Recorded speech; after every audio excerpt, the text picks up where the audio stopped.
All set? Good evening. Welcome to the Kenmore-Tonawanda Union Free School District Board of Education meeting for January 12th, 2020. District Clerk, please note that, I'm sorry, 2021, you're right, sorry about that. District Clerk, please note that all trustees are present. Please stand for the pledge. Pledge of allegiance to the flag of the United States of America and to the republic for which it stands, one nation, under God, indivisible, with liberty and justice for all.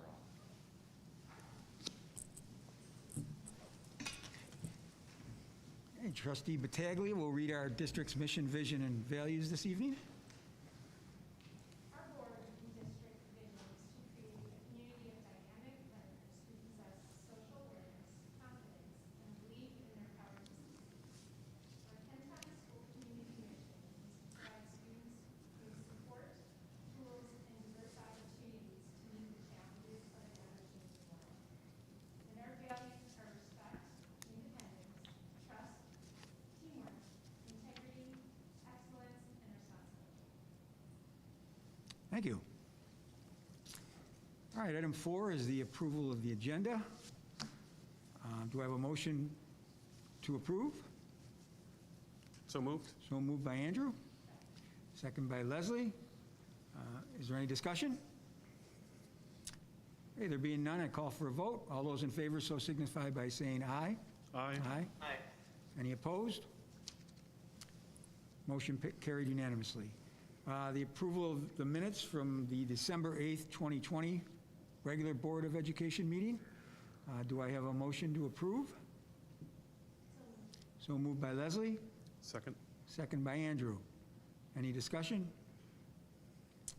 There being none, I call for a vote. All those in favor so signify by saying aye. Aye. Aye. Aye. Any opposed? Motion carried unanimously. Item 5 is public comments. Do we have any public comments this evening? Patrick? Zero public comments, okay, thank you. Okay. There are no public comments this evening, so we'll move on to item 6, committee reports. I'll go through our list, and if you have a report, you can come forward. Our Audit Finance Committee, I know, did not meet since last meeting. Our Board of Education Subcommittee, anything there? No? How about, Policy Subcommittee. The ECASB Budget and Finance Committee? Yes, Matt, I have a report. Okay. We met last Thursday remotely, and the 2021-2022 budget draft was discussed in depth and approved. It was sent to the executive board, and from there it will go to the delegate assembly for final approval. And with the pandemic impact and the inability to anticipate the near future, the budget process was challenging. For example, some expenditures, like for dinners or other in-person event costs, those were reduced, while revenue also shrunk, like the canceled law conference and limited or no charges for virtual events. So the budget from July 2021 to June 2022 projects a total revenue of $237,000+,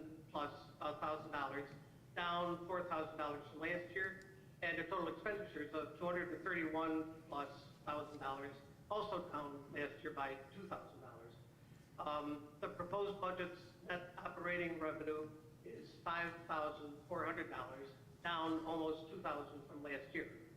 On another matter, the committee just talked about adding a new program sometime that would serve as a refresher course for any interested board members on how to decipher budgets and financing, which would be kind of an extension of the new board member training. And I supported that idea, so did everyone else, since it's been almost 5 years since my original training workshop, and I learned a lot from serving the past 5 years, and dealing with different budget cycles. But I could definitely benefit from a refresher course. So I think that's in the offing. And I think there was one more thing. Oh yeah, just a reminder that, and I think we've gotten notices about this already, but it was mentioned at the budget finance meeting, that the Rick Timms speaking event on February 4th is virtual. And that's all I have. Thank you, Dr. Riekstad. The ECASB Delegate Assembly, there's actually a meeting this Thursday, so there is one coming up, and I know Trustee Gianni's going to attend that one. The Staff Development Policy Board, there's also a meeting Thursday, I think it is, right? Leslie and I are on that committee, and I know about that one. The ECASB Legislative Team, anything there? There was no meeting in December. There's a meeting next Thursday. But I did look into just a couple of things that will probably come up next Thursday because we're going to be starting our advocacy on behalf of schools. And the first thing I can let everybody know is that our two new representatives are both on the Education Committee. So Bill Conrad and Michelle and I were appointed to the legislative, their house's education committees. So that actually is probably going to be helpful for us. Mhm. We'll have some links there. And when I did a little research, there's like a ton of bills that have been introduced, but not much obviously done on them because they just started their session. There's a couple of bills that kind of, like I said, just introduced that caught my eye. And there's probably over 60 education-related submissions already, and they just started last week. The one that I sort of caught my eye was one that establishes a commission on education in the 21st century, which shall examine the system of school districts and the delivery of education-related services in state, and shall recommend changes to that system. But that's all that it says. So I'm kind of curious about that, see what happens with that. The bill's been introduced in both the Assembly and the Senate, and have been sent to the Education Committee. There's another one on media literacy, which I thought was kind of interesting, that there's directing the Commissioner of Education to appoint a media literacy advisory committee to study the teaching of media literacy. So that would be interesting to see what happens with that one. And then another one that's, and I think this was in the legislature last year as well, but a minimum of 2 hours per week of instruction in civics lessons for K through 12. So kind of been, like, I thought that was kind of an interesting one. And then the last one that I thought was kind of interesting, this one I think may be kind of interesting. Provide that the school districts, including City School District of New York, but all school districts, entitled to an apportionment of state aid for the closure of schools due to responses from novel coronavirus. So I'm curious to see what happens with that. So those are the kind of 4 I picked that seem kind of interesting to pay attention to and see what happens. Great, thank you. All right,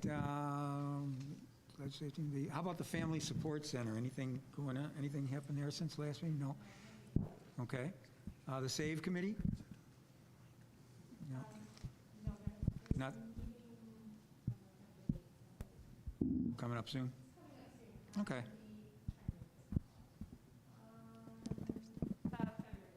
Okay, thank you. The Technology Committee? I don't think. No meeting until February. Right, February. How about the Wellness Committee? I don't think, oh, you go, Jim? Last week. Few things, the group just gave a review of the wellness day that was part of Staff Development Day in November, and that they received a tremendous amount of positive feedback from the events, the wellness events that were planned that day. So that was nice to hear that the staff was enjoying that. They're working on a new digital wellness newsletter that would have links to wellness resources, including a hiking challenge, the Family Support Center, a virtual copying room, friends check-in, trauma-informed practices, and a link to the Independent Health newsletter, which would have additional wellness activities. And like I said, that would be a digital newsletter that would go out to all staff. Then we talked about a wellness week in March, which would include a walking challenge and baking themes, and that we will focus more on developing that during our regular meeting. So that's Great. Thank you. Let's see, the counseling committee did not meet since last meeting, and the Tonawanda Community Working Group has a meeting coming up soon, but there's nothing to report there. So that brings us down to board comments. I have a couple things that I think we need to discuss, but prior to that, anybody else have any board comments they'd like to? Anything? I had a question. Okay. That's going to be addressed. So I'm just curious, since the 1B group now includes, for vaccines, includes school-related personnel, if there's been any information put out to staff, in more of an organized fashion of helping staff to figure it all out. I know I had to figure it out myself, and it was a little bit confusing yesterday, but that was my only sort of question. I know there's so much on the plate of everybody, but. Yeah, and well, during my update, there's a component that I'll just bring everybody up to speed with what we know, what we've done, and where we're going, so. A couple things, I have a couple things. First of all, we need to come up with a concrete date for our mid-year retreat. We kind of send around a feeler to everybody of whether or not we wanted it to be full day, half day, whether we would do it in the evening or on a Saturday. We put out all those options. It seemed like a full day. The thing that seems to work for everybody is a full day during February break. Again, maybe that doesn't work anymore, so let's talk about that. I know I met with the superintendent last week, and in our meeting, we talked about the possibility of Tuesday, February 16th as being a possibility, or Saturday, February 13th, although Saturday might be difficult because presenters that we may want to bring in, it might be more difficult on a Saturday. So what do people think about that? What was the Tuesday date? Tuesday, I think, is the 16th.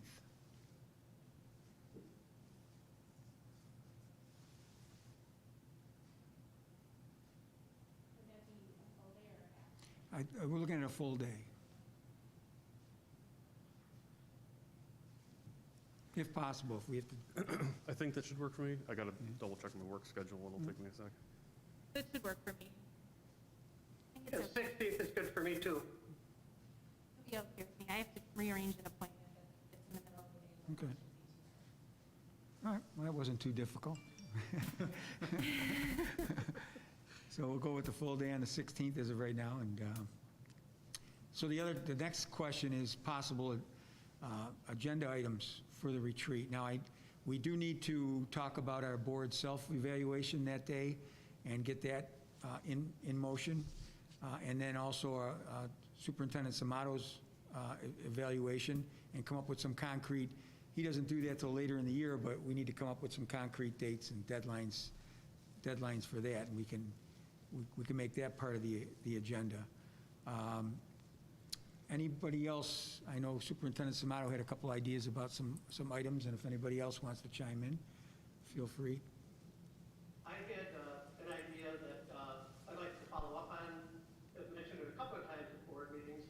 Maybe we could discuss the possibility of the equity and inclusion resolution by the board and an action plan with the board and cabinet perhaps.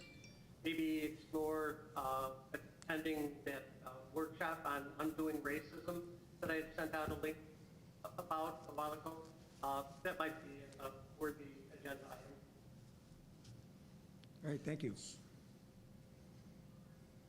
just need to be careful that's more of a public session discussion. Okay, The training wouldn't be for the board, but Right. to do an action plan and discuss that into a resolution, that should be done okay, in public session. all right. So to comment on that, President Shamera, I thought maybe if, and Gina, tell me the appropriateness of this, if we had Assistant Superintendent White join us for that portion, and not necessarily to get in depth with the training or the discussion for the planning, but maybe a training of where we're going at, like at a high-level overview training of where we're going as a district, okay, and then at future board meetings to roll out those initiatives for the public. I thought that could, it's not all definitive and it's not written in stone, but staying high level of kind of the vision Right. in that fashion. Gina, just talk to me and give me feedback on the appropriateness or where we can go with that. If it's board training and interpersonal skills, you can do that at the retreat, Okay. but not developing a plan or taking any action or doing Yeah. anything like that. Okay, that sounds good. And there's gonna be a lot more work to come on developing of the plan. I Right. think that, you know, maybe just looking at some future and doing that through training, I think could possibly. So Assistant Superintendent White and I will discuss, and then I'll bring it more to you, President Shamara, during our one-on-ones. Okay. Anything else?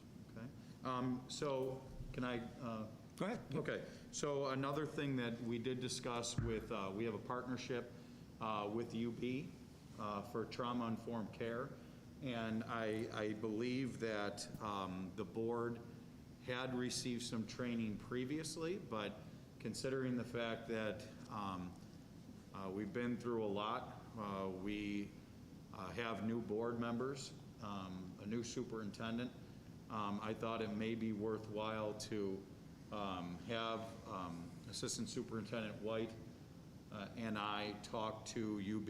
We have them on the ready. We don't have a date because we just decided the date, but it might be a possibility that we can get them as guest presenters for that. If that would be of interest. I'd be interested in that because I wasn't a member of the board when the initial training happened, so I would really appreciate that. The 16th. The first, it's the Tuesday of break. Right, that's the Tuesday. Right. I guess it's Saturday, I guess. No, yeah, no. In Hebron? So here or board room? I think, so I think we need to do it again, especially if we get presenters. I don't want people feeling like we're too cluttered and we're able to distance without, I'd rather more room than less room. But that's okay. We still have to talk to UB and find out if that is the direction you want to go and how many presenters that we bring with them, so.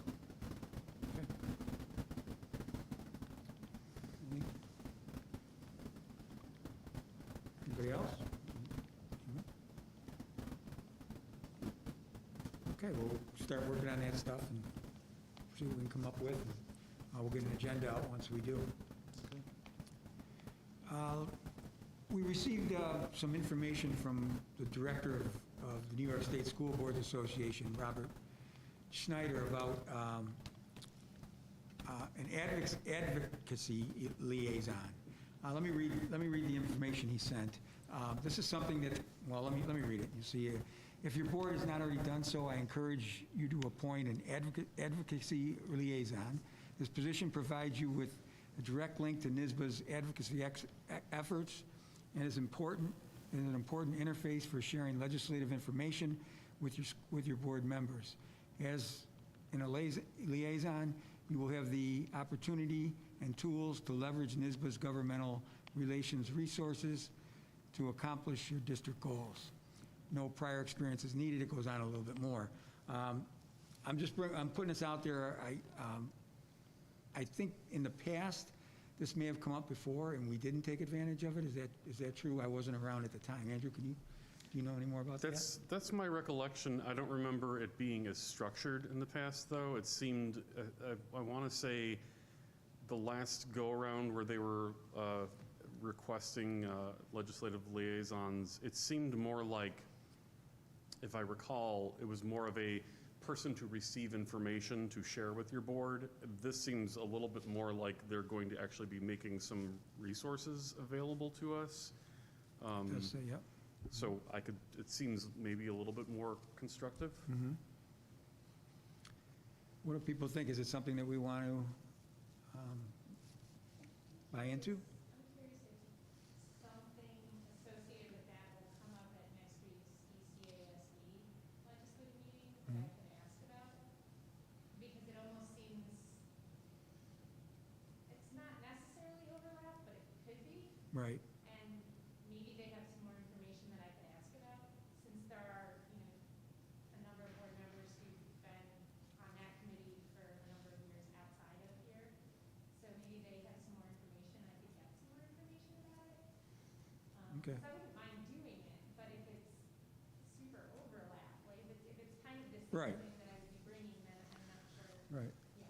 And I think that was kind of part of the discussion in the past, was that ECASB was sort of, in the legislative committee of ECASB was generally more active than, apart from we would get updates, right? And we would do resolutions at the annual meeting, but there was enough stuff going on just at the ECASB level that we didn't want to commit somebody to doing more broader statewide stuff at the time. Right. But that doesn't mean, like, if we can really see it as something where there's value. Yeah, I mean, it seems like from the meetings I've been at ECASB, they're great about everything that they do. So I'm wondering if it would, like you said, it would be a little bit of an overlap, and maybe they would just cover it. So I can inquire at the meeting next Thursday and see what they say. Okay, I don't think there's any deadline on having, let them know, right? No, they bring it up every so often. Okay. Too, trying to get, on a rolling basis, trying to get districts to appoint someone. So I wonder how many districts actually have someone appointed. I'm not sure. Okay. We do have a roundtable, so I'll just we can post questions. So I'll just post questions, see if there's any more information that other districts can give us. All right, great. Thank you. And the only other thing I have I read in Mr. Banker's report about 11 of our 14 fall sports teams that were selected for New York State Scholar Athlete teams. So I just want to congratulate them, but also I wanted to make sure we congratulate our own Lauren Reinhardt here, our student rep, who received was named All-Scholar Athlete for the fall. Congratulations, Lauren. Absolutely.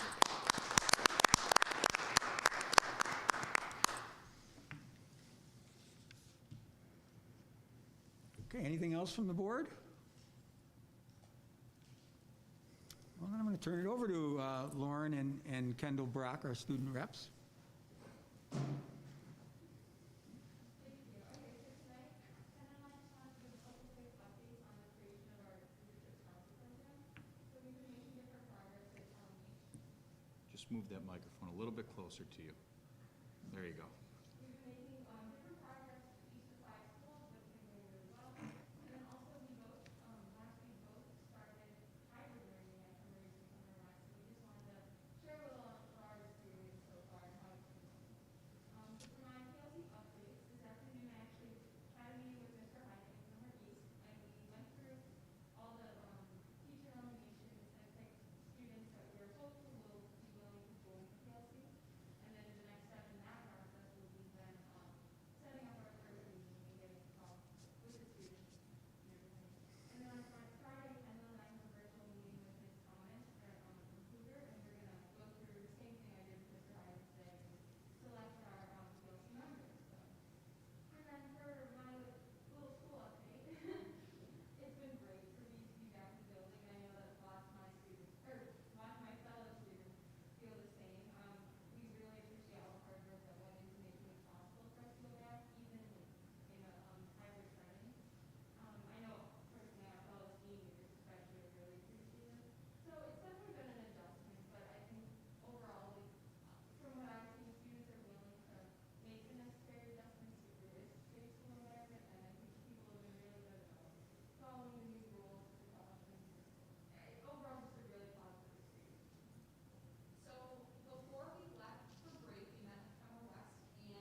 Thank you. It's great to see, you know, I lived the last year with my son as a senior, and I know what you guys are going through this year, and I think it's even worse because at least he got to do the first half of his year. He missed a lot in the second half, but I'm happy for you guys, and hopefully it'll continue this way and even get better as we roll into the big part of the spring and graduation and everything. So congratulations on being back. Thank you. Anybody else? Comments? Okay. So that brings us up to item 7, our superintendent's report. Mr. Samato? So thank you, President Chimera, and very exciting to hear that from our young leaders. We have a long way to go, right? I've been using, and I'll start off this district update with kind of painting this picture. It's a little corny, so stick with me, all right? And Miss Gina makes fun of me for my Samatoisms. My latest Samatoism is that this is very much like a race, okay? The problem is, as much as it feels like we're starting to come to the end of the race, we're just starting the race. All this time we've been doing the training just to get to the race, okay? In this race, in this marathon, I'm sure that we're gonna go through a lot more challenges, but we've been training so hard to exactly what you guys have said as a community, as a district, as teachers, as administrators, to get us to this point, and we're ready to keep on going with the race. So that's where we are right now. We're at the start of the race. I really want to emphasize with everybody, it's easy to start to become complacent because we're finally back in school, right? And there's a lot changing. So tonight's district update is really going to focus a little bit, I've given you before, superintendent and board members. I've referenced this timeline before in a previous board meeting, so I just want to start off with that timeline that we first began with, and just to kind of remind everybody where we were. Also then where we were since that original timeline, where we are now, and where we're going. And Trustee Battaglia, that's where we're going to talk about vaccination and things of that nature, okay? So I know there's an over-under on how long it's going to take me to get there, in all good fun. So I'm going to try not to be too long-winded, but there are a lot of important details that I want us to focus on. And the first one is where we were. If you guys remember, this timeline really brought us, it wasn't the beginning of the pandemic, but it was really the part of the early phases of coming back to school, right? This was, I believe from our October board meeting, I brought everybody through this timeline, starting with July 9th and our reopening task force, and all of the work that our community, our families, our teachers, our administrators really went through, but then also all the changes that we went through, from guidance to requirements, to what we were doing as a district, to our level of readiness, and how we've grown since then. You can see bringing us through July 16th, the release of the guidance document, to July 31st, the school and the district reopening plans are posted, then all the way to August 7th, where the governor's school reopening decision, and basically telling us that based on your level of readiness, are you going virtual, are you going hybrid? August 10th and 14th, that virtual learning registration. To the 13th and 20th, we had parent forums, question and answer sessions. To the 21st, remote learning hybrid phase-in was announced. We had a remote teaching summit on the 2nd and 3rd of September. September 8th, first day of remote learning. September 17th, KenTon announces approved fall sports. September 24th, our 5th virtual parent question and answer.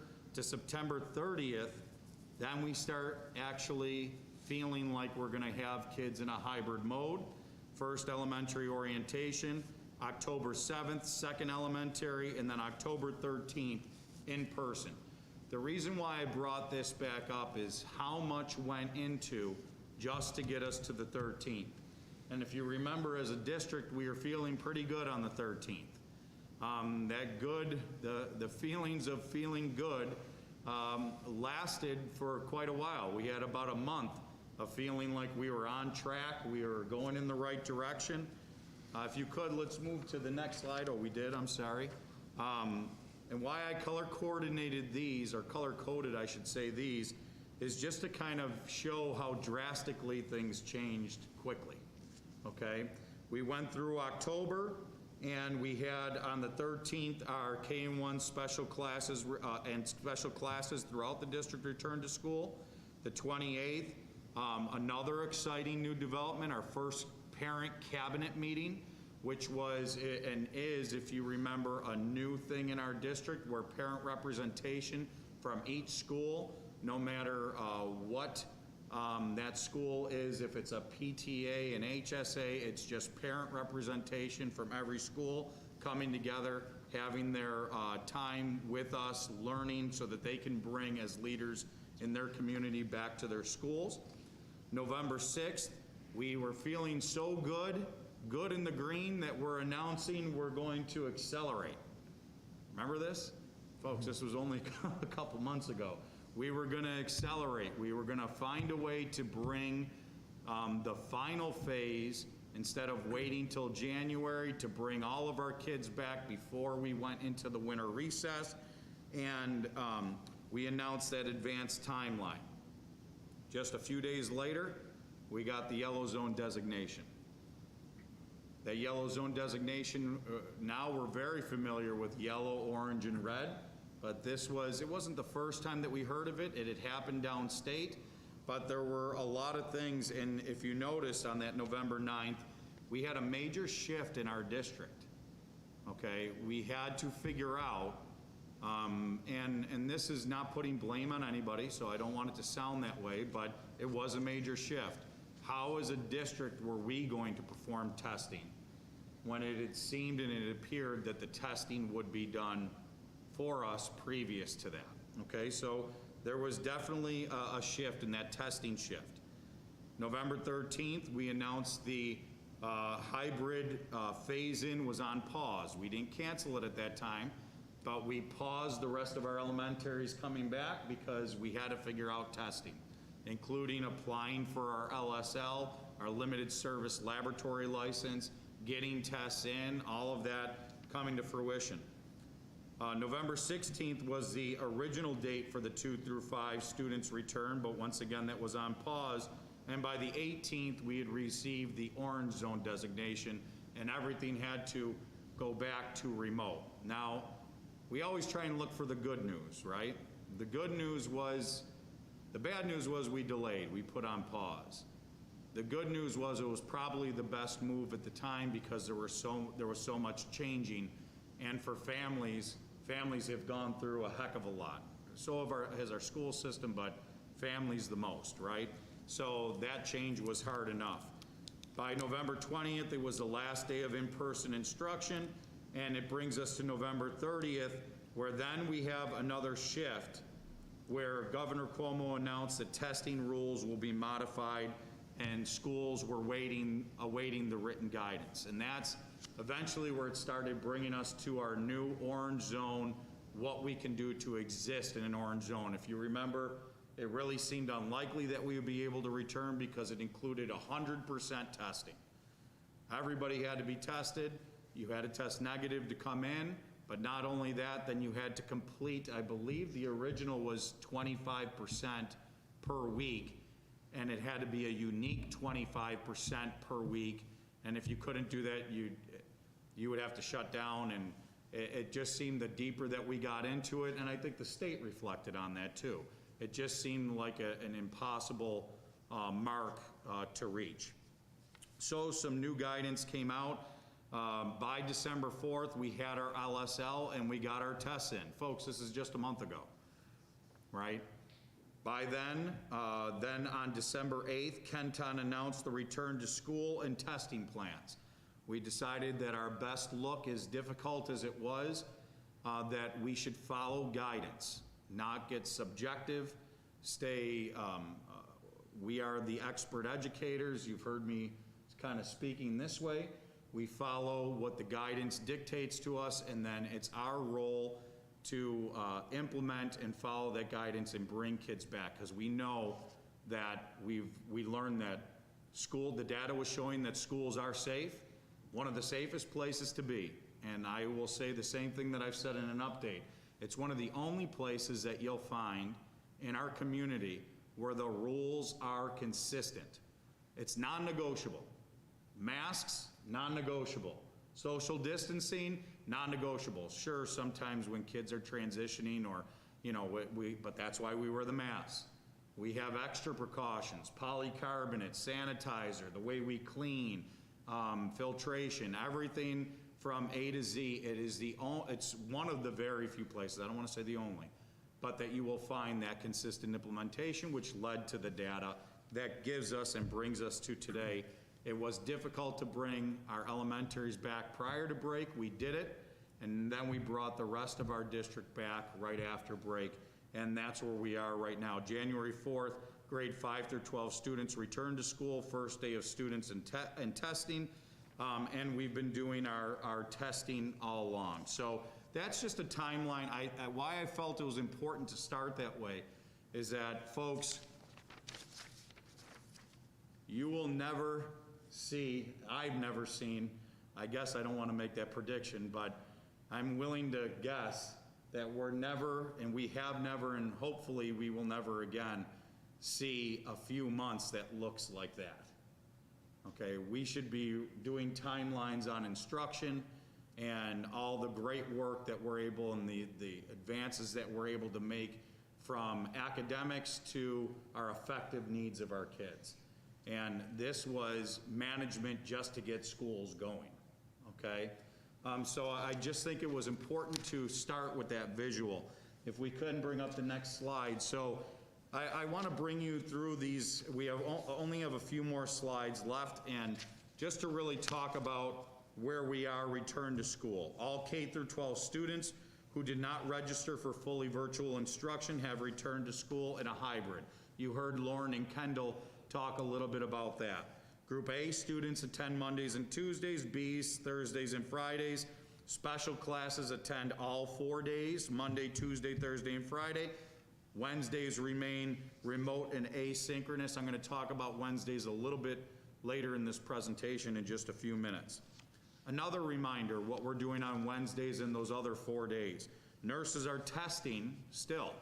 I know we're talking about vaccination a lot the past 2 days, but we're also still in full test mode, okay? And where we are as a district, grades K through 4 students, testing taking place on Wednesdays. Parents are able to sign them up. That was a shift that we made. We first sent out consents, and then we heard from our families we'd rather be with our youngest. During the testing, we made Wednesdays sign-ups, and that's how we do our Wednesdays. 5 through 12 students, testing takes place in school. Students whose family have given consent, they're randomly selected. And then the schools find out at the beginning of that week who they need to schedule based on that random selection. Staff taking tests, and that's during the week, and that's from staff, random sample from staff who've agreed to participate. First 3 weeks of testing, 649 student staff tests. And this actually, we did have an additional, I believe, Patrick, correct? That was today. So we do have and I think the number of tests has gone up too. This was as of last night, so I did not put the data from today, but we are closer to 700 tests, somewhere between 650 and 700. We do have 3 total positives that we've had during the entire time as from our testing, from our in-school random testing, okay? Before we move on for any of the immunizations and planning in the future, I just want to also tell you where we are now when it comes to athletics. You've heard a lot in the news that low-risk sports have been approved, low to medium actually, have been approved at the state level. We are looking to move forward with that. And that would include rifle, for us, rifle, bowling, and swimming. I do have Mr. Banker with us. If there's any further questions about athletics, we could talk about it at the end of this presentation, okay, during my part in the district update. But some specifics that you'll hear from, I'm sure Mr. Banker will reiterate, is that it will not be open. It will not be open to the public. They will also be mostly virtual competitions. Okay, so that means, and Mr. Banker, after I'm done, you could talk a little bit more about that, especially if the board has any more clarifying questions. We are looking into a little bit more with rifle. Okay, so that's why we're gonna make more specific announcements as the week goes on, but we're leaning more towards that we're going to be able to offer these. There's a couple more hesitations that I have with rifle that I want figured out, and then we'll be announcing that this week, okay, with those low. High-risk sports have not been approved by the governor. They are still on hold, and we'll see more as that develops as time goes on. Okay, but for right now, that is the way that we're leaning, and it's important for our public to know that as well. And of course, I'll take any questions when I'm done with the presentation if anybody has any more questions on athletics.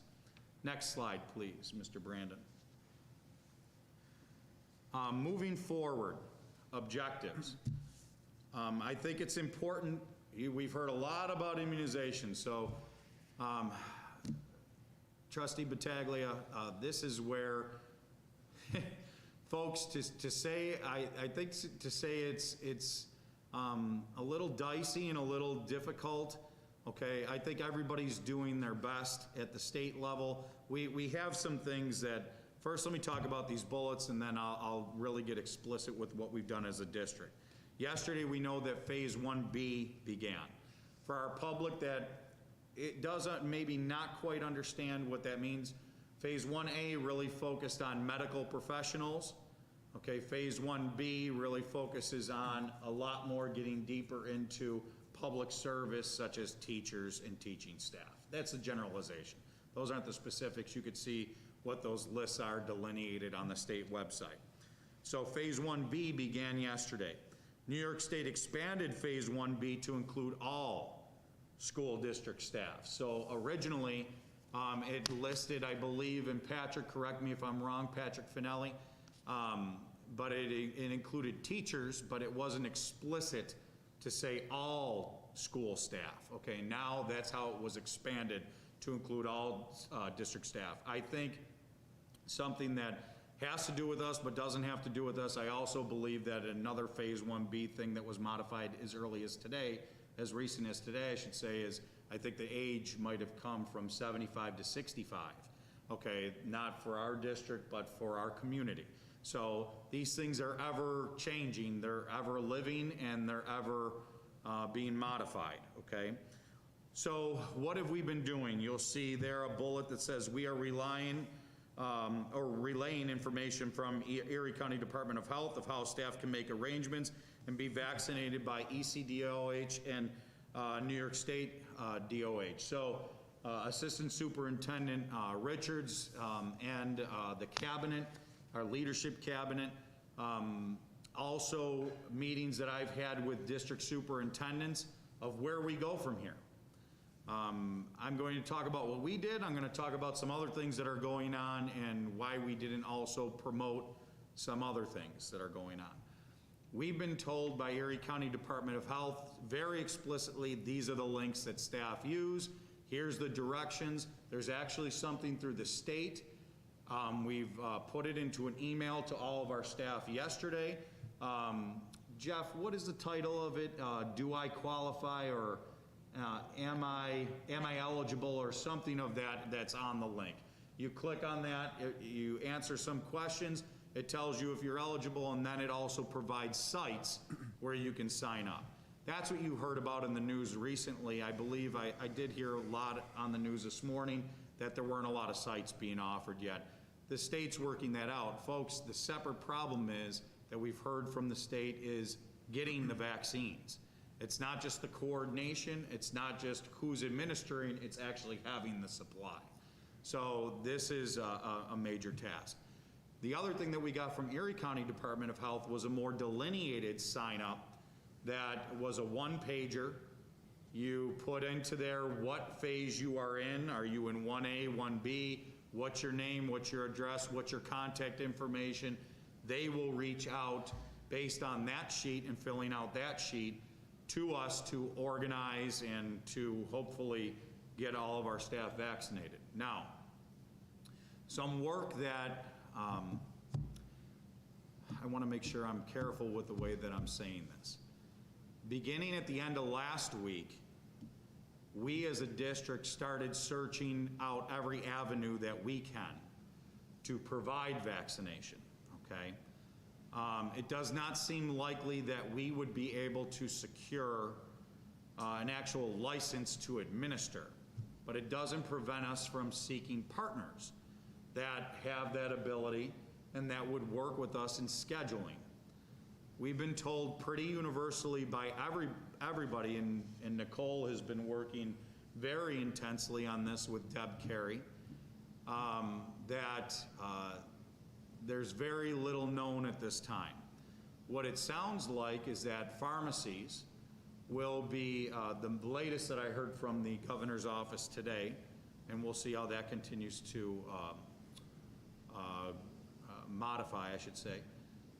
Pharmacies would be administering to the local community that falls into that 65 and up range. Sounds like, and some information that we received, maybe hospitals would continue administering to hospital staff, nursing, and things of that nature. And then our local departments of health will be working with public service, okay? Now, side note, late last night, I saw a link that was floating around. You'll always know me as transparent, okay? Maybe some of you saw this link. If you did, I don't want to know today here in this board meeting. But there was a link that was floating around between maybe our teachers, teachers from other districts, and things of that nature. Look, folks, people are just trying to get vaccinated, okay? They have the same concern that we do. I call it needles in arms. Let's get needles in arms.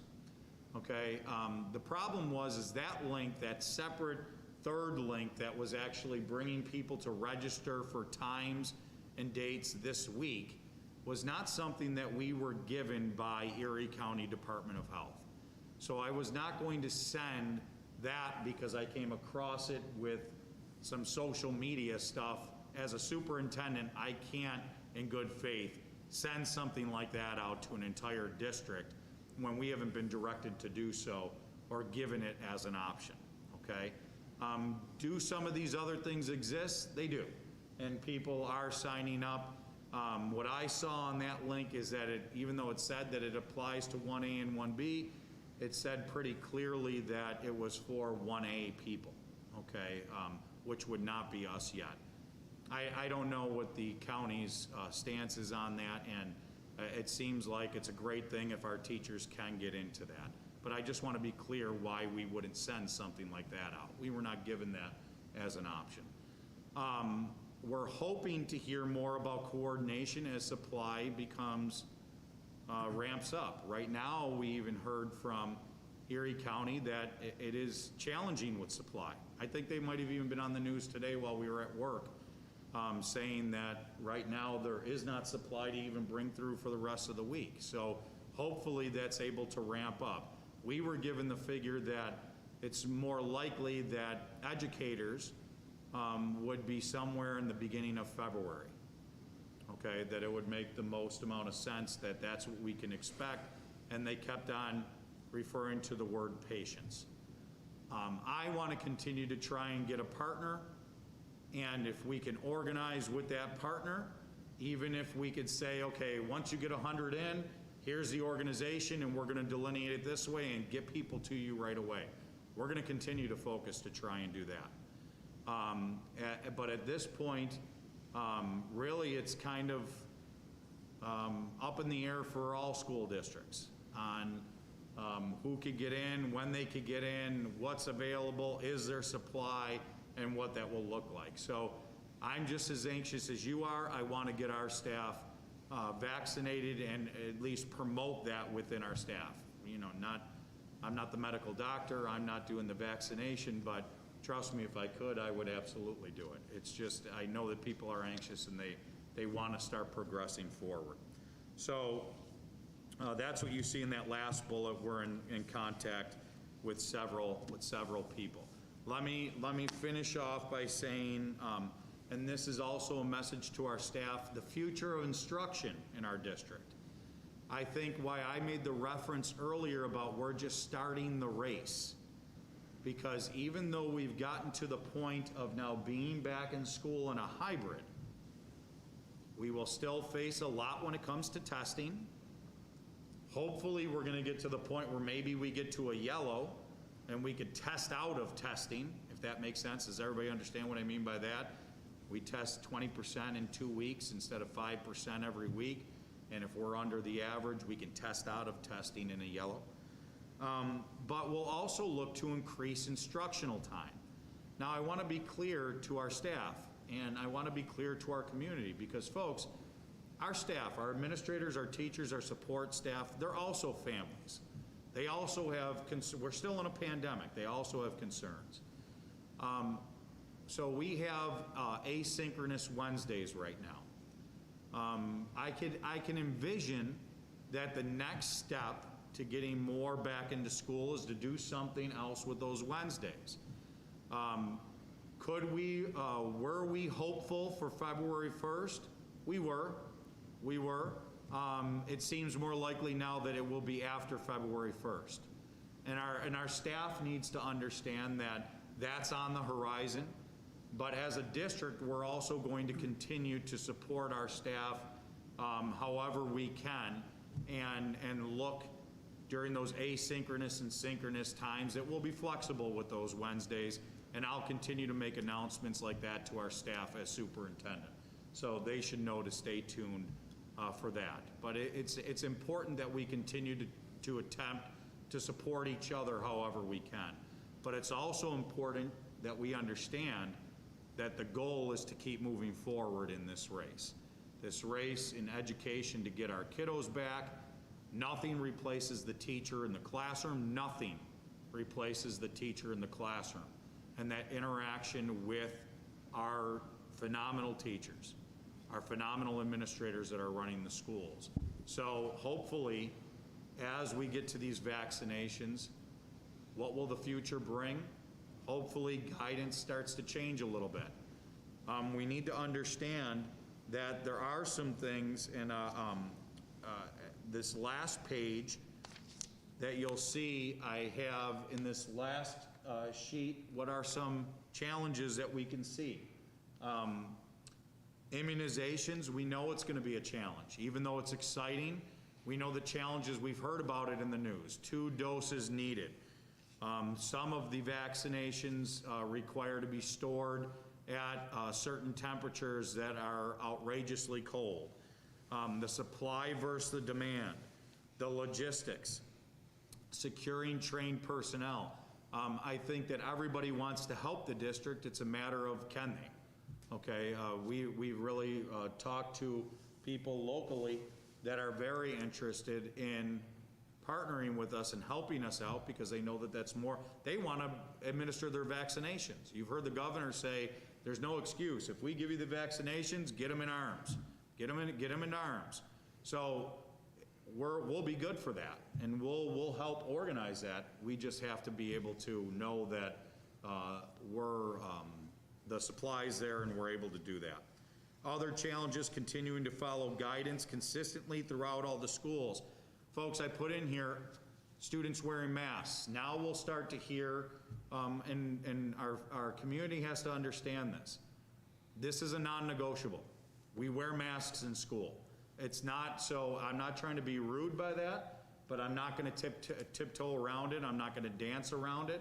It is a requirement. It is part of the guidance, and that is where we are right now. So as we're all back now, we start to hear some little rumblings of that happening. It's off the table. It's not up for discussion right now because it's in the guidance. If it comes off the guidance in the future, then we'll start to discuss it. But it's one of those things. Keeping up with the changes of the guidance as they come. Hopefully, as more immunizations happen, more, I should say vaccinations, I apologize, happen, then maybe we'll start to see some guidance changing. As that guidance changes, we'll be flexible, and we've proven that we can be flexible. We've proven that we can do it. But we have to be prepared for it. That's why it's the beginning of the race. We're just getting into what we have to do to start getting back to what school should look like. Okay, and that's we can expect that. That's going to be a challenge. Something else to expect as a challenge that maybe we may not have thought of before. As more people begin to come back from VLA, I almost said ELA, from VLA, Virtual Learning Academy, to hybrid, we may have some transportation issues that we have to address.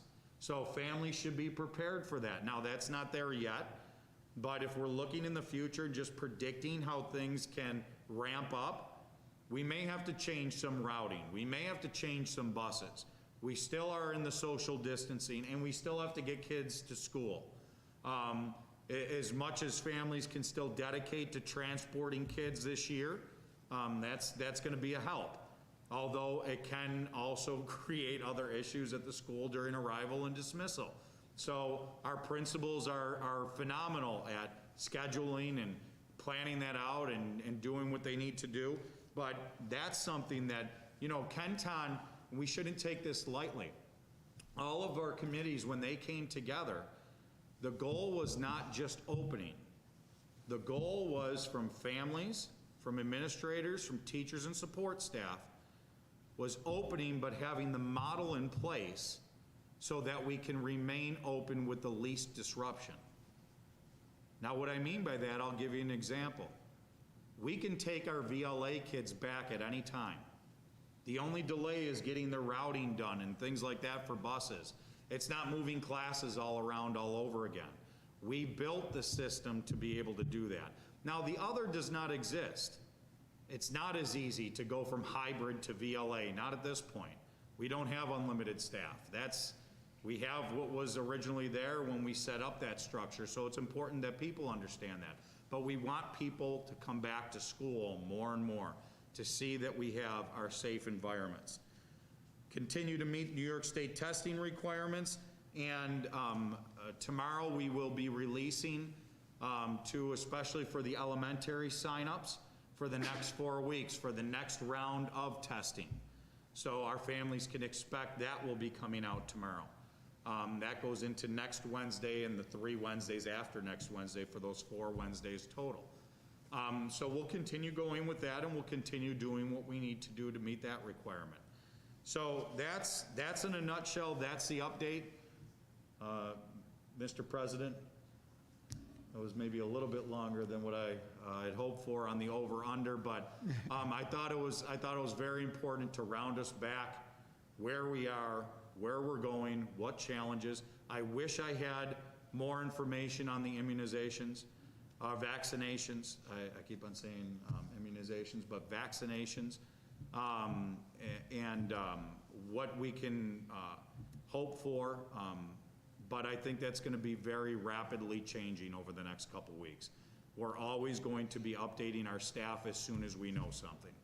I would hold off with people making assumptions. As soon as we know something to be the truth of how we move forward, we will send it out to our community and make sure that everyone is getting that information. So at this time, I would open it up, sir, to any questions from the board, comments, clarifications. I know that we want to talk about athletics a little bit deeper.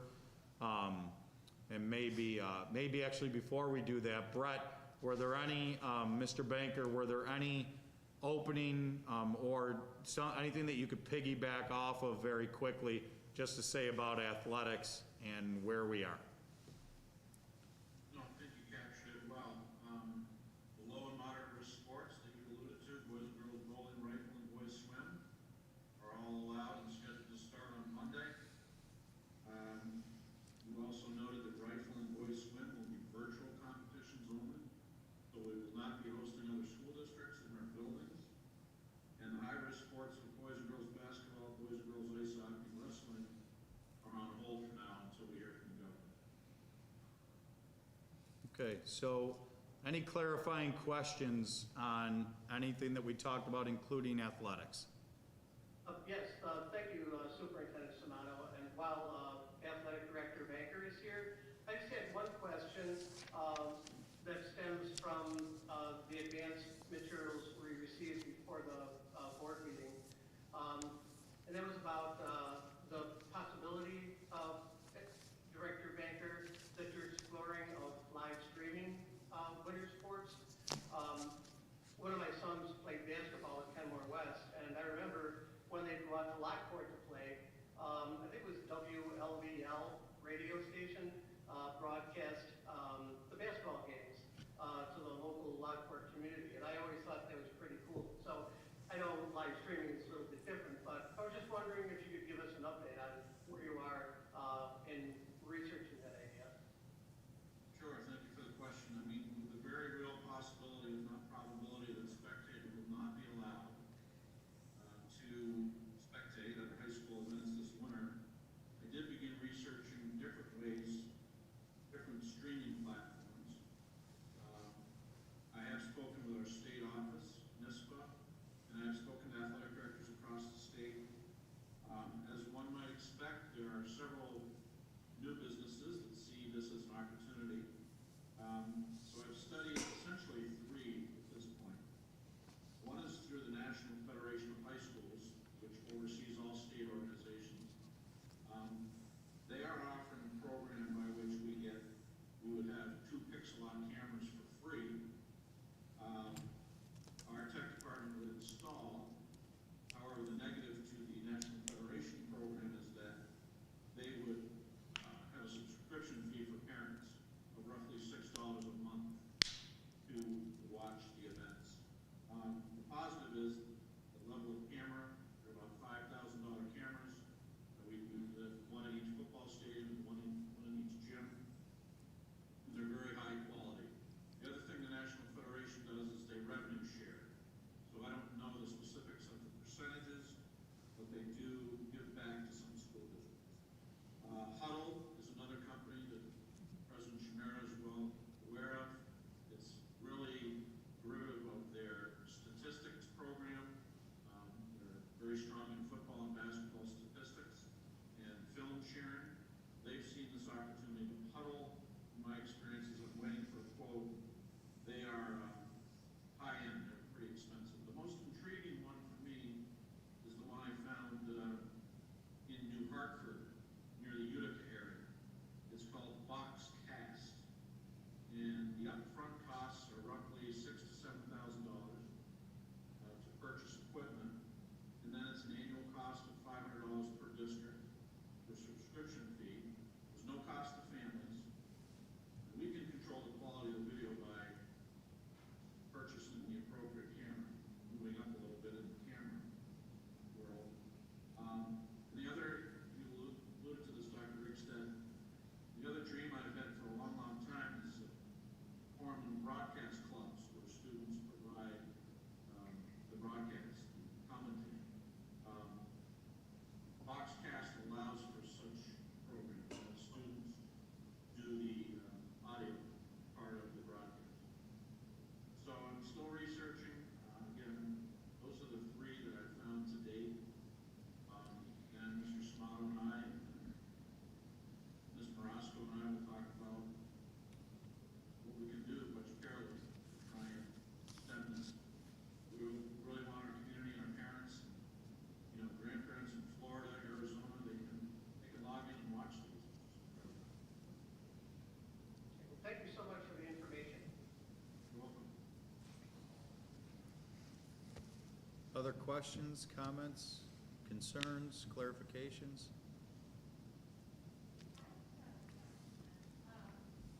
You mentioned about the reevaluating Wednesdays and the possibility of increasing instructional time.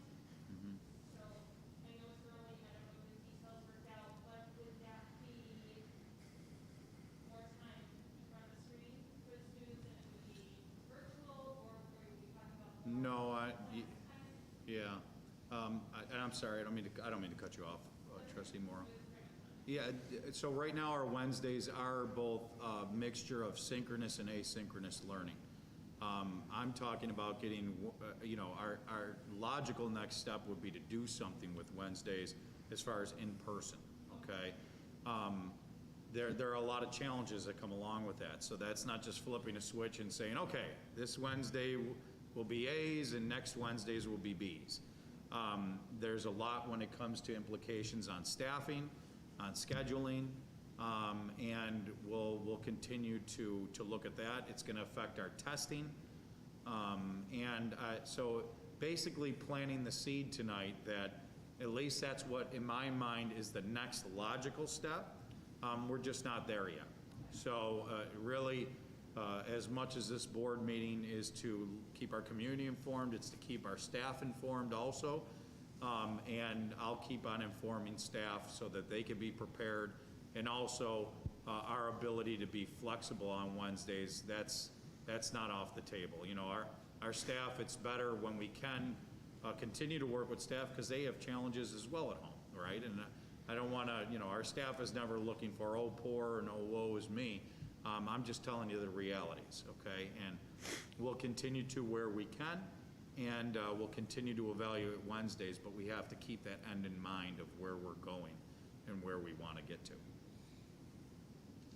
So I'm going to add to that, just because I'm a teacher in another district that has that Wednesday, that is, it's asynchronous day. It's what, I'm sorry? It's an asynchronous day as well. There are some students who come in the building, oftentimes those who need a lot of extra help, but primarily we don't have students. And one of the things that you want to consider for your staff, at least from my perspective, is every one of your staffers is a first-year teacher this year. Somebody who's been teaching for 30 years to somebody who's been teaching for 2. Yep. So, I told my students last week when we came back that everything I do is brand new this year. And the Wednesdays have provided me with that opportunity to be able to get that material ready for the students. Mm-hmm. Where, and quite honestly, when I teach an EP class, so I have an enormous amount of things to grade. And I still spend my weekends working, but that Wednesday is just about the Sure. most valuable day to the teaching staff. Without a In doubt. terms of being able to get quality things for the students for the days that they are here. Yeah. So I would make sure, just from my perspective, my experience of it, that would be, right now, given the challenges of what we have to Yep. do, Wednesdays are a day that your staff, I'm reasonably sure, values a lot. Sure. So I understand completely getting students back into schools. I get that. I totally understand it. But for safety purposes and for the fact that teachers have to do so much stuff that's brand new this year, I would be Yeah, absolutely. And to your point, Trustee Battaglia, it's important for our community to understand also what, it's wonderful to be an educator. It's also very challenging to be an educator. It's more challenging right now than it's ever been.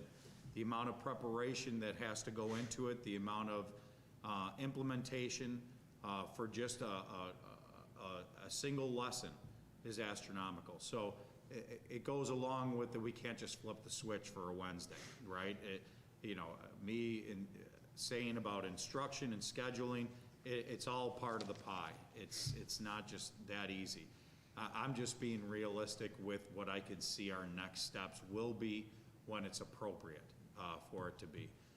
We will never in this district do things just to do them or because they're flashy. We'll take everything into consideration.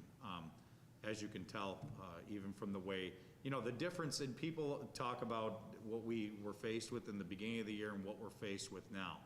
The beginning of the year, if you could remember, what I was telling you and I was telling the community was, full disclosure, there just were not enough things that were ready on our end for what we were faced with. I did not feel comfortable as your superintendent. The difference is we are in that place where we're ready. We have been ready. Our teachers are ready.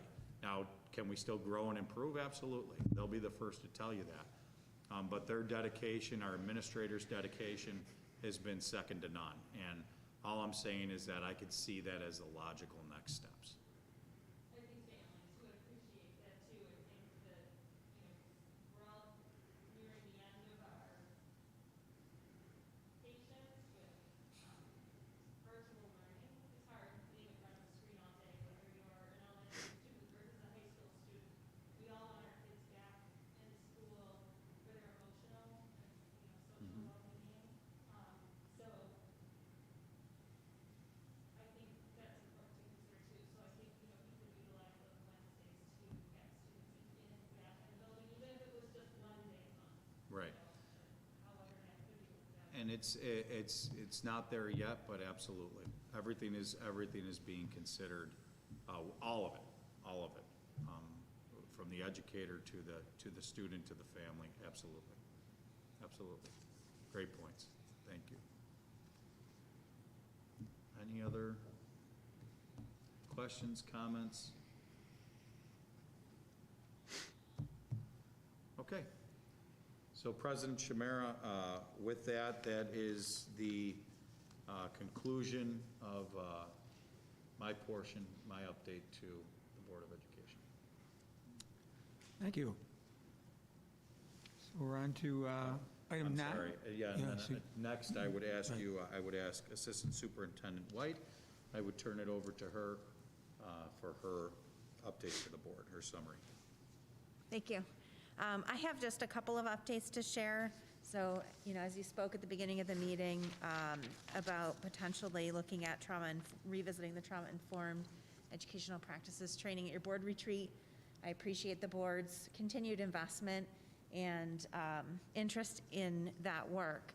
So as you know, we engaged in a 3-year contract with the Institute on Trauma through the University at Buffalo. It began in 2018 in January. And so in theory, December would have been the conclusion of our 3-year contract. At the last meeting, you approved the extension of that contract.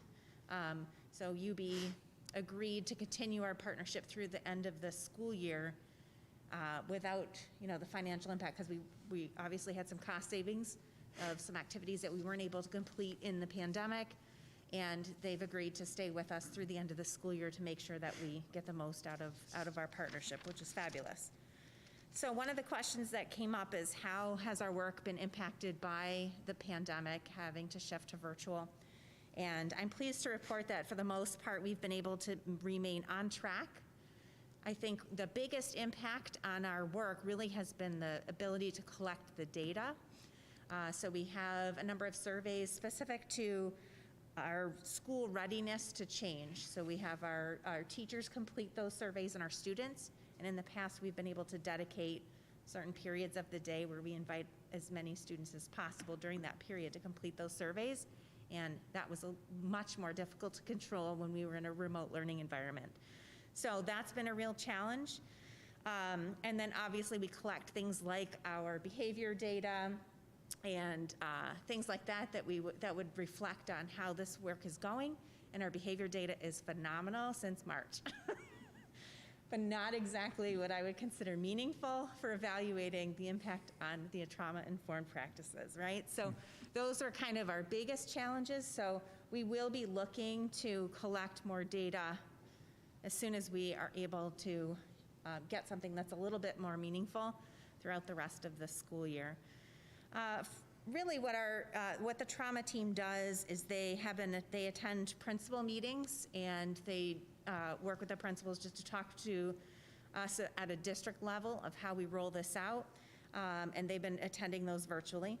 They attend champion meetings in each of the buildings, and they have been attending those virtually. That's kind of the core of our work because our champion teams are the people who will be training our staff and sustaining the Trauma 101 training moving forward. They're also leading those efforts and initiatives at the building level. So they've been able to maintain those meetings. They also do school-based coaching, so they will come in, kind of observe how we're doing some things. And again, that was a little bit compromised, but they have been doing virtual coaching sessions with teachers who want, they talk through scenarios, so it's maybe a little less authentic, but it has been working well. What we did add were virtual support sessions for the teachers. We've done targeted audiences, so specifically for the psychologist group or for certain teacher groups. We've also offered toolbox strategy sessions. So our focus for this year really our goals really were to translate the training. We understand the sensitivity and our behavior and how that impacts students who have experienced trauma, but what does that mean for instructional practice? And how do we really see that from a school perspective? And so we've been taking a look at things like attentiveness, vocabulary instruction, and how that's impacted by students who've experienced trauma. What does effort look like for students who've experienced trauma? Understanding how the growth mindset works with students feeling safe and their ability to respond in a classroom environment. How do you elicit those responses? Things like that are really specific classroom-based strategies. So we've been offering a toolbox strategy sessions to try to begin those conversations and really do the application part. And they also have been offering strategy sessions for our families, just to kind of help with really the current trauma that we're all experiencing and supporting our families through that work.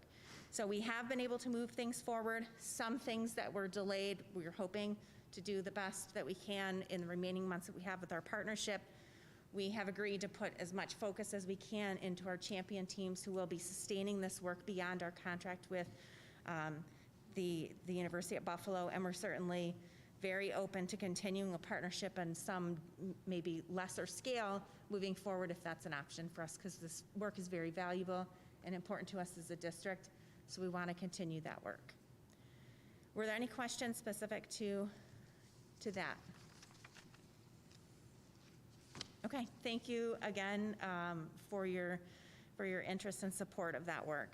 I had a couple of other updates to provide for you. I have had some questions about how are we supporting our students with disabilities and addressing their needs in a remote environment specifically.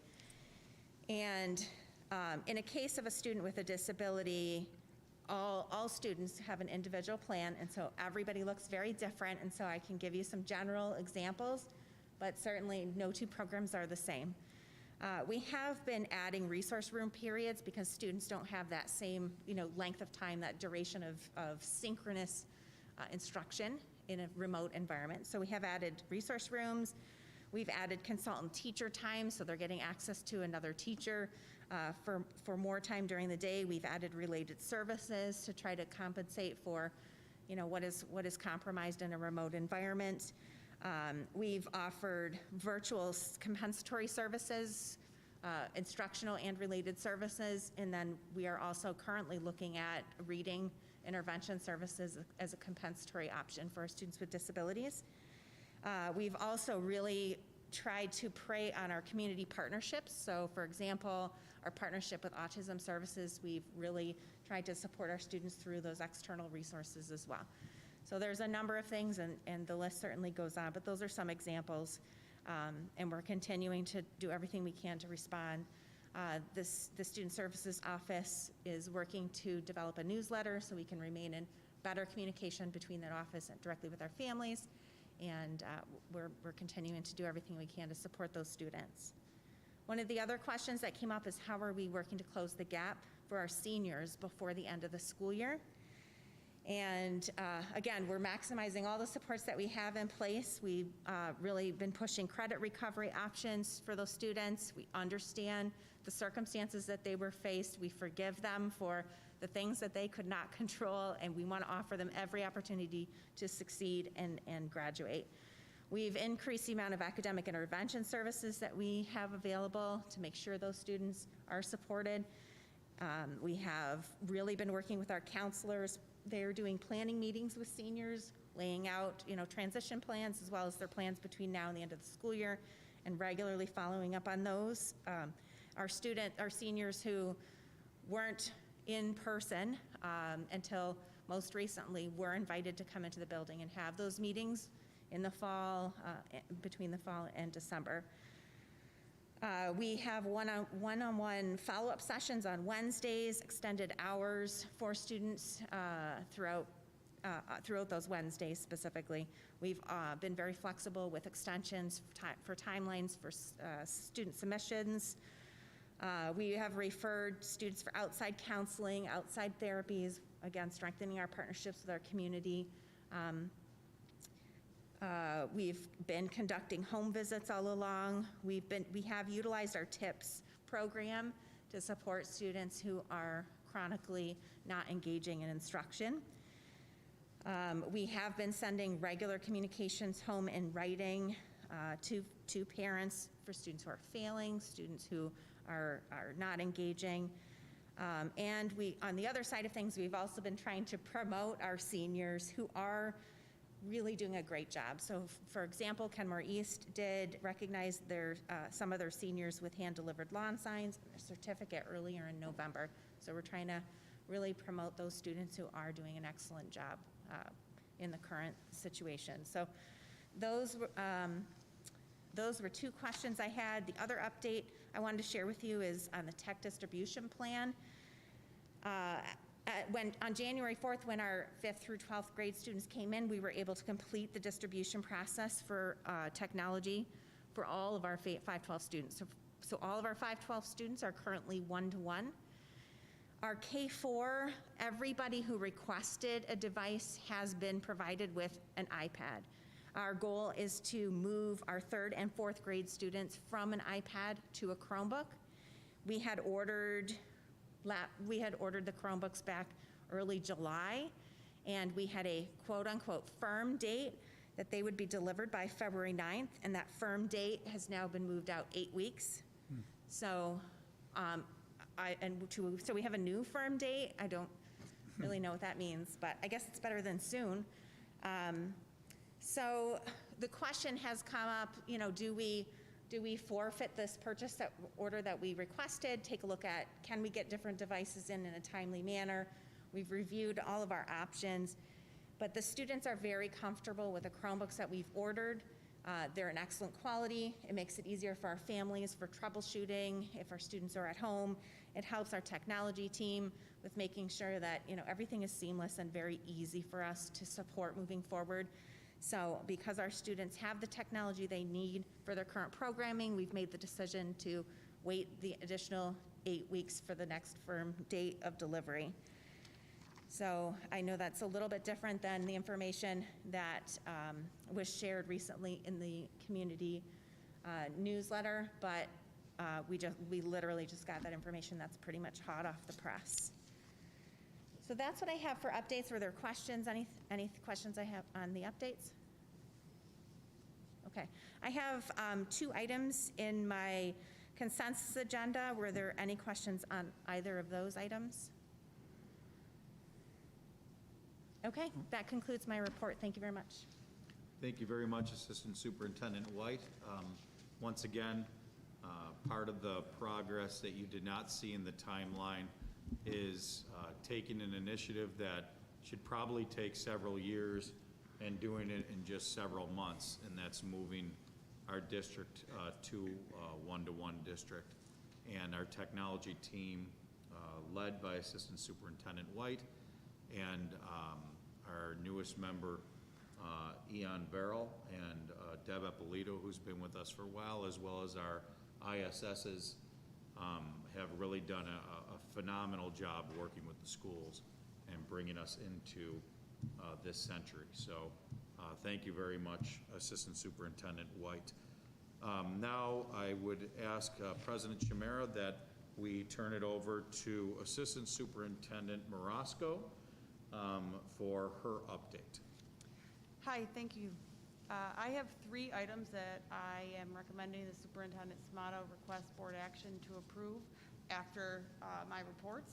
So the first is the long-range plan. You have the document in board docs, but I'm just going to go through briefly some of the historical information and assumptions I've used in anticipation in preparing this plan. So just a couple of things to note. These are all assumptions at a single point in time. And I think Superintendent Samato and Assistant Superintendent White have said how things have changed so quickly over the last 9 months. So these are just things we have to remember. We're really just using this forecast as a tool as we move forward and as we start to make decisions in this upcoming budget season.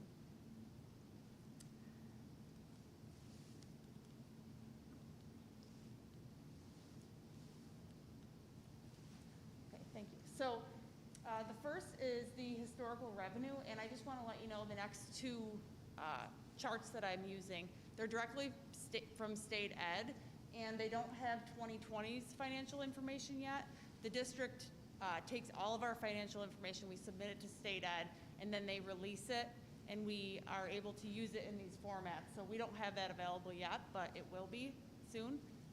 So just for your information. So as you can see, historically our revenue, the largest source of revenue we have is from our local sources. That includes our tax levy, our payment in lieu of taxes, and other related local sources of revenue. So those you can see in the blue there, and the orange is our next largest source, and that's state aid. So our main aid in state aid is foundation aid.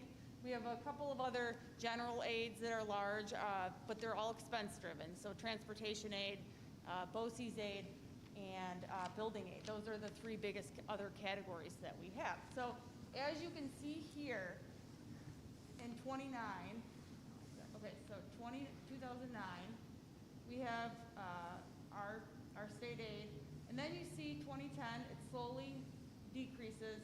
You see this little green amount, that's federal sources of funding. That's when the state started to experience some fiscal trouble, and they had a budget gap, and they started this thing they called the GEA, the Gap Elimination Adjustment. So to fulfill their budget gap, they reduced state aid over the next 2011 to 2017 fiscal years. So as you can see, these first 2 years of that, we had reductions in our state aid. Now, they reduced it over the years, but they lessened what the reduction was. So you can see our state aid is starting to go up. And in 2018, we started to receive additional building aid on our capital project from 2015.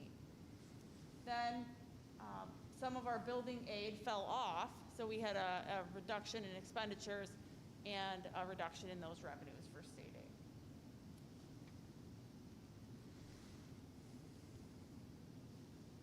So the next historical chart is the expenditure chart. And you can see our biggest expenditures are for instruction, debt, and employee benefits. That's very normal. And you can see over the years of the gap elimination, we held expenditures very well. And as we were able to see some restoration of our foundation aid in these years, we started to spend a little more, right? So in 2015, sort of an anomaly here, we have, when we move our capital reserve savings over to the capital fund, we're required to account for that as an expenditure. So it's a little wonky for us here, but that that falsely increases what our total expenditures are for that fiscal year. So if you take that out, you'd see that it slowly increases, and then you see a large jump from 2018 to 2019. It's $11.4 million increase in expenses those years, and they're mainly due to our debt. So we had a capital project in 2015. We started to spend money on that, make the improvements, and we bonded our debt and started to make full payments in that fiscal year, right? So the other attributed increases in expenditures related to our benefits increasing $1.9 million, and instruction increasing $3.7 million for those fiscal years.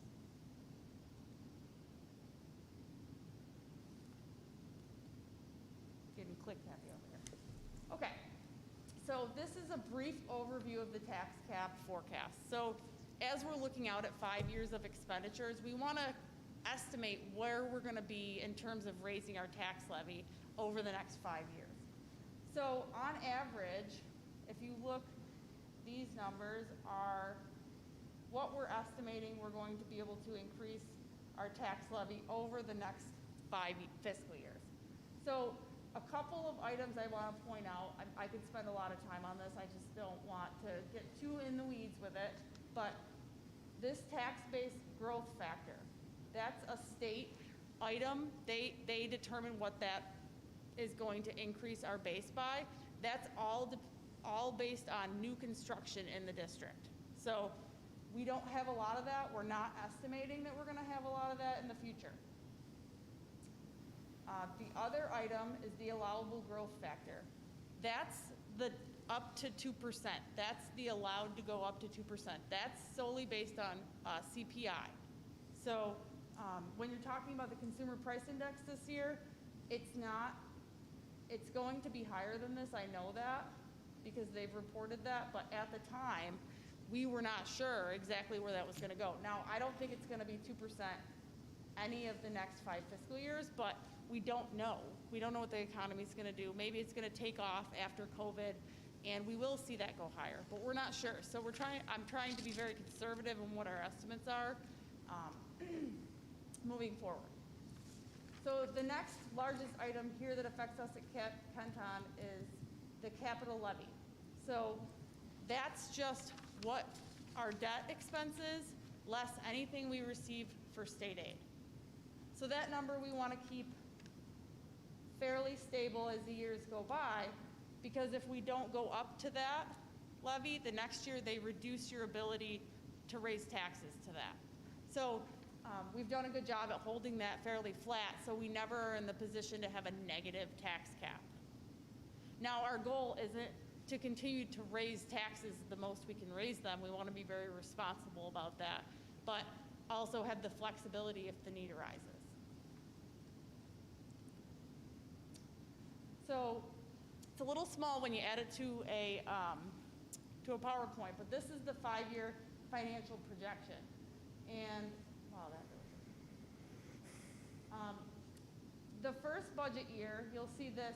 We're anticipating a reduction in state aid, a net reduction of $600,000. So that figure there is less the $600,000 we're anticipating getting in state aid. And again, these figures can change because we were notified of another potential reduction that we're working on how the impact would be for us. And that's for our special ed students who received one-to-one aids. And I will give further information on that as it comes in. So we have to reduce our revenue and our expense by that amount because that's aid we're not going to be getting in. That's for this fiscal year. So as you go out the 5 years, what you notice is that our expenditures increase at a faster rate than our revenues are able to increase. And some of the assumptions that I've used in looking at this are contractual salary increases, 2 to 3.5%, depending on what bargaining unit we're working with. Our debt interest and principal is estimated, and it's going to increase based on our 2020 project. Now, we will see revenue for that, for our building aid through the state, but it's not 100%. The other item is, along with benefits, health insurance is one of the other biggest costs in the district. And on average, over the last 5 years, we've seen a 3.5% increase, which is fantastic, but I'm estimating it's going to go up more, and over the next 5 years, we're looking at a 5% increase year over year. And for revenues, as you saw in the last slide, this would take us up to the tax cap at those percentages. So on average, it's about 1.71 over the next 5 years. That also assumes we're continuing to use, in our current budget, we have $8.4 million in appropriated fund balance and reserves.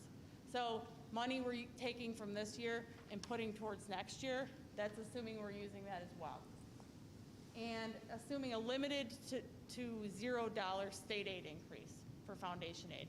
Now, knowing that the state is facing a large deficit this year, potentially, depending on what happens with the president-elect and how much aid is rolled out to states and governments, we don't know. I think it's a good example of how we want to try to find innovative, creative strategies and ways to keep our costs down while still offering a really great education and enough supplies for all the students. So again, this is just a tool for us going forward, very helpful as we start to prepare the next budget for the district. Does anybody have any questions on that or on the document that was uploaded? Yes. On that last slide, when you were showing the projection summary, Yep. I'm noticing that the fund balance is just steadily decreasing. Is that just because we're not, and I noticed that it's because we're seeing an increasing deficit every year. Yes. Do we have plans to address that, or are we making a choice to decrease our fund balance, or? No, so I would just say that this would be if we were just letting expenditures go as they are right now and not doing anything to control them in any way. And I think that's one thing we really have to look at moving forward is what areas can we control or minimize expense increases year over year. And the year-over-year expenditure percentages, are those just based on contractuals for Salaries are based on contractual increases Okay. and trends in the past that we've seen over the last 5 years. Okay. I just wanted to clarify that we weren't explicitly making plans to draw down the fund No, balance. we're not. Okay. We're saying that we would have to if Right. if we didn't do anything. Thank you. Any other questions on that? Okay, thank you. So Superintendent Samato, I ask that you present that for action for approval for the board then? Yes, so before I do bring that to you, just to reiterate, we did speak earlier about retreat and additional retreat topic. I know we've always discussed about continuing training from our assistant superintendent regarding finances. So we could also, I would recommend that we add that to a potential topic that we could be interested in our retreat. But with that being said, President Chimera, I bring to you for action the long-range financial plan. Okay, do I have a motion to approve the long-range financial plan? So moved? So moved by Andrew. Second by Jen. Any discussion? Okay, there being none, I call for a vote. All those in favor so signify by saying aye. Aye. Aye. Any opposed? Motion carried unanimously. The next item I have up is response to the external audit. Now, this was board approved in October, and the state responded and said that we needed to add completion dates to our district responses. So that's what I did and uploaded it. I didn't change anything else in there. So I would ask the Superintendent Samato to have that approved as well. Okay, with that, President Chimera, for action by the board response to the external audit. Okay, do I have a motion to approve the response to the external audit? So moved by Leslie. Second by Jen. Any discussion? Okay, there being none, I call for a vote. All those in favor so signify by saying aye. Aye. Aye. Any opposed? Motion carried unanimously. The final item I have for you is Phase 1A, our bid recommendation. We had 4 bidders on November 19th, 2020, when we opened bids for the roofing project for Franklin and Holmes Elementary. And the lowest responsible bidder came in at $2.4 million. They were vetted by our construction manager and our architects to verify that their contract matched what we were looking for. And I am recommending to the superintendent that he have approved General Roofing Contractors as the lowest responsible bidder for Phase 1A, the capital project for roofing. And Mr. President, for action by the board, the capital project Phase 1A contractor bid recommendation as an action item. Okay, do I have a motion to approve the capital project Phase 1A contractor bid So moved. recommendation? So moved by Andrew. Second by Leslie. Any discussion? There being none, I call for a vote. All those in favor so signify by saying aye. Aye. Aye. Any opposed? Motion carried unanimously. I just had two more items under consensus, the independent health amended agreement and the Lawley insurance contract. I won't go into depth about those. If anybody has any questions about those. The rest are reports for your information, and that is all I have for you tonight. Thank you.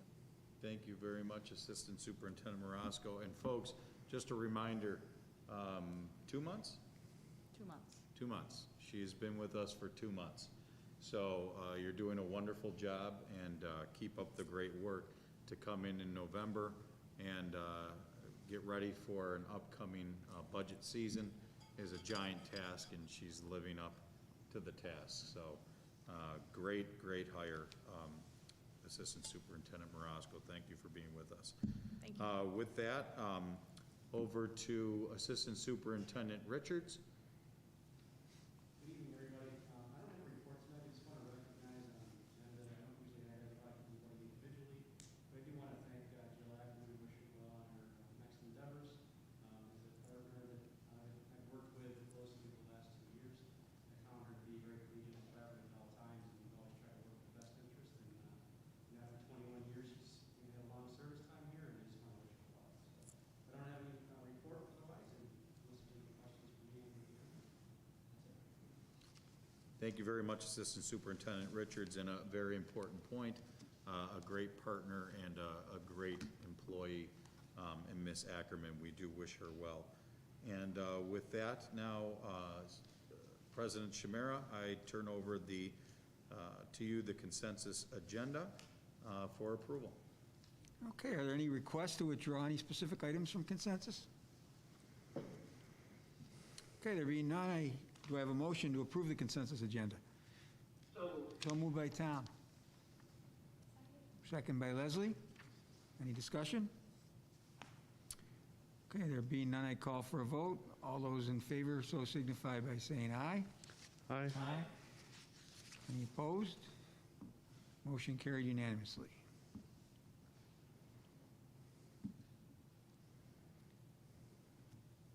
Okay, that brings us up to item 12, which is tenure acknowledgements, but I don't believe, do we have any this month? None this month. None this month. Next is our moment of silence. This is where we recognize those in the Kenton community who have passed away or who have family members that may have passed away.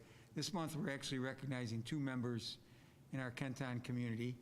One was Dr. John, known more as Jack Helfrich, past superintendent in Kenton. He served in Kenton from 1981 to 1994. And I know recently in the newspapers and in our other communication throughout the district and the website, Mr. Patrick Finelli did a terrific job of talking about Dr. Helfrich's successes here in Kenton. And you know, I had the pleasure and opportunity to work for him way back. He was actually, I think, the second superintendent I worked for when I taught in the district. And I can tell you that he put this district on the map, and it was a sad day when we heard the news. So let's keep him in mind. And our other person this evening is Jim Mulwiney, the father of Buildings and Grounds employee Glenn Mulwiney. Glenn actually has worked in the district since 1985 in our Buildings and Grounds department, and has been, you know, again, I've got the opportunity to work with him for many years, but most recently he's our district locksmith, and he has worked with students, in particular one specific student from the Big Picture program. Took him on as an intern and worked with him for 3 years, and so I got to work closely with Glenn there, but unfortunately his dad, Jim, passed away recently. So let's keep those two in our prayers and have a moment of silence at this point.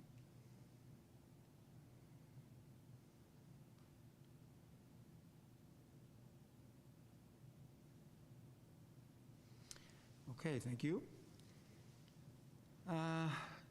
Item 14, any other matters for the board or anybody?